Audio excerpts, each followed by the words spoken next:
Živijo, ti si poslanec, to je meni primek, prosim. Jaz sem Damjan Vinko, trenutni poslanec Biotehniške fakultete in tudi sedanji kandidat za predsednika na Biotehniški fakulteti s strani ekipe Nisi sam, torej model.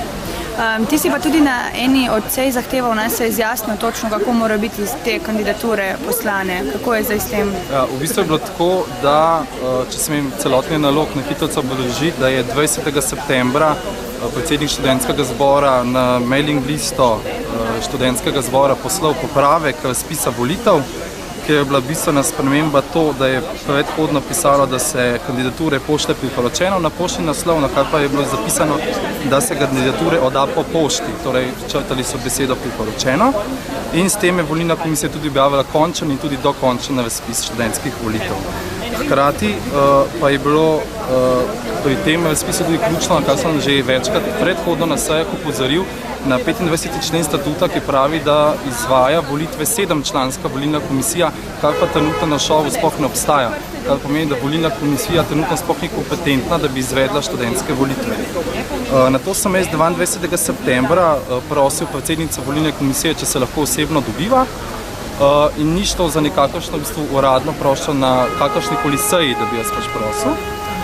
Takrat je v bistvu tema najnega sestanka je bila večplastna, od ne samo volitev, tudi nekatere druge stvari na samih ŠOV v Ljubljani. Dne 26.9., torej 5 dni zatem, sem od predsednice komisije dobil pisni odgovor na v bistvu temo, katero sem imela, se na samem sestanku ona ni želela še dokončno zjasniti za vse določene teme. In ena od teh tem je bil napačen razglas volitev na Filozofski in pa Biotehniški fakulteti, ko sem gotovo, da dejansko volilna komisija se sploh ni vedela, da je študentski zbor v letošnjem mandatu spremenil volilni pravilnik in je bilo v bistvu in je trenutno še vedno volilni razglas za omenjene dve fakulteti nepravilen, kar mi je tudi sama predsednica zapisala.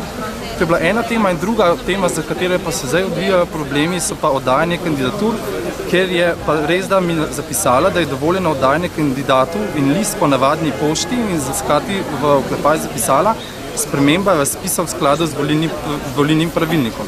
Tukaj pa zdaj prišlo v bistvu do neke dvoplastnosti njene trditve, saj hkrati omenja, da se je volilna komisija odločila, da bo spremljala navadno pošto, hkrati pa napisala, da tako kot je zapisano v volilnem pravilniku in pa v spremembi razpisa.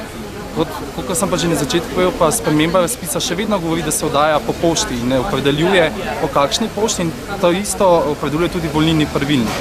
Torej sama pošta ni, način pošte ni omenjen, hkrati pa smo tudi prepričani, da po statutu ŠOV v Ljubljani volilna komisija niti ni pristojna, da bi sama interpretirala akte, temveč je za to pristojen študentski zbor, ki pa o tem ni nikoli razpravljal. Radi pa še to omenil, da ta omenjena pošta je bila postana izključno samo meni in pa kot poslancu in nekakšne javnosti niti samemu študentskemu zboru. In niti jaz nisem jemal kot neko uradne sklepe volilne komisije. Na kar je 30. septembra, torej par dni zatem, pa je potekala druga izredna seja volilne komisije, kjer pa so sprejeli nek sklep, ki pa govori, pa če lahko citiram, glede spremembe razpisa volitev v skladu z volilnim pravilnikom v zvezi z načinom oddaje kandidatur je kandidaturo možno dati osebno pri volilni komisiji v času uradnih ur ter po pošti v skladu z razpisom volitev. To je bil sklep volilne komisije. Torej tudi tukaj niso opredeljevali, na kakšen način gre, da v skladu z volitev. Hkrati pa je bilo v zapisniku tudi napisano, da volilna komisija zavzema stališče, ki je glede na 24. člen volilnega pravilnika edino nesporno in sicer, da se kandidature po pošti vložijo po navadni pošti. In še enkrat, torej volilna komisija nima kompetentnosti za interpretacijo aktov in hkrati 24. člen ne govori o navadni ali priporočeni pošti, temveč izključno samo o pošti.